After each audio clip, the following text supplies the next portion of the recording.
Friday, January 21st, 1926. 100 years ago.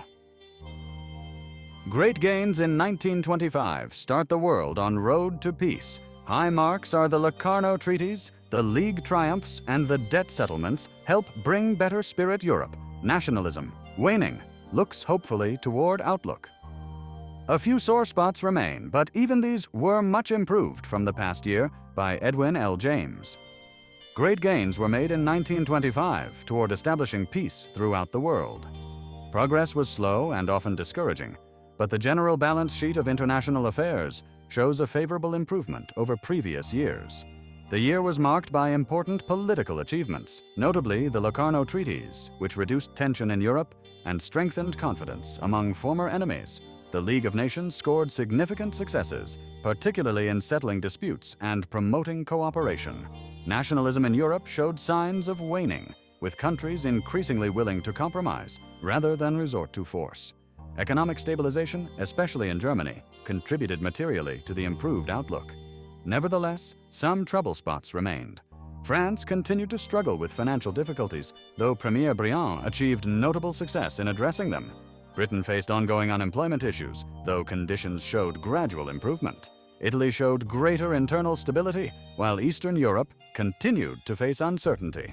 Relations between Russia and other European powers remained strained, though signs suggested Moscow was seeking improved international relations. Despite lingering problems, the overall trend was toward peace.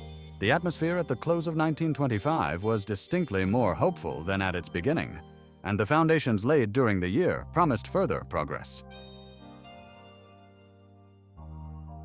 Carol renounces Romanian throne. Crown Prince also gives up prerogatives and membership in the royal family. Gone with Italian woman. King accepts withdrawal of son who has been the center of several escapades.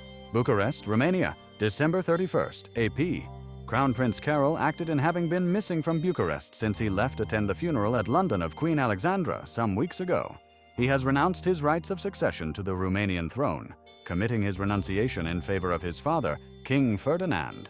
He has also relinquished all the prerogatives which were his as Crown Prince, even to the extent of giving up membership in the royal family.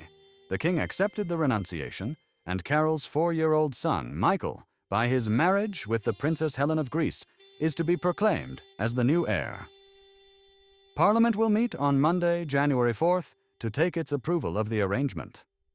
An official communique was issued at the palace stating as follows: Prince Carol hereby informs his father, the king, that he renounces all his rights of succession to the throne of Romania and relinquishes all the prerogatives appertaining to that rank, including that of membership in the royal family. His Majesty feels compelled to accept his renunciation and to submit the matter to the council at the earliest possible date. Monsieur Bratiano, his decision, appeared to announce to the country that he was prepared to help him in its execution and in the proclamation of his grandson, Prince Michael, as heir to the throne. Prince Carol was present at the conference held at the present Parliament to discuss the question of succession to the throne. It was learned from official sources that Prince Carol had intimated his unwillingness to return to Romania. It is stated that Carol had serious differences with the present Romanian government over its military program. New Year greeted by joyous crowds despite Buckner.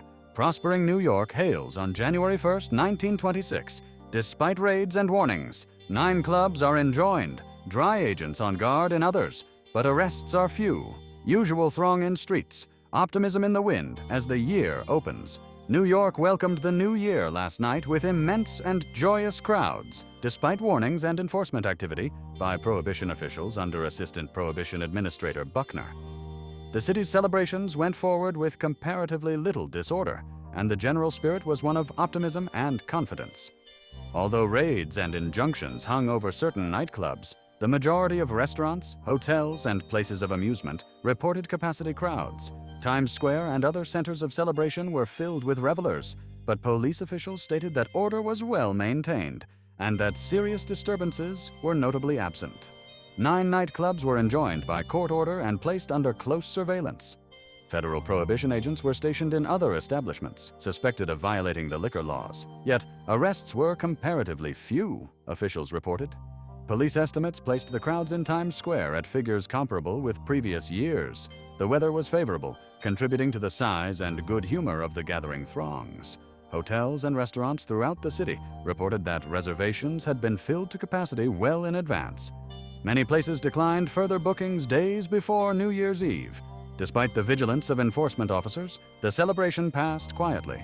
On the streets, the usual New Year demonstrations prevailed. Confetti, horns, and whistles were in evidence, and the public showed a marked disposition toward restraint. Officials expressed satisfaction with the orderly conduct of the crowds. All theaters sell out. Many shows add matinees. Public eager for holiday entertainment. Every theater in the city reported a sellout for New Year's Eve performances. Managers stated that the demand for tickets exceeded expectations, and many houses added special matinee performances to accommodate the crowds. The holiday business was described as among the strongest in years. Musical comedies, dramas, and motion picture houses all shared in the heavy patronage, with audiences remaining late into the night. Friday, January 21st, 1926.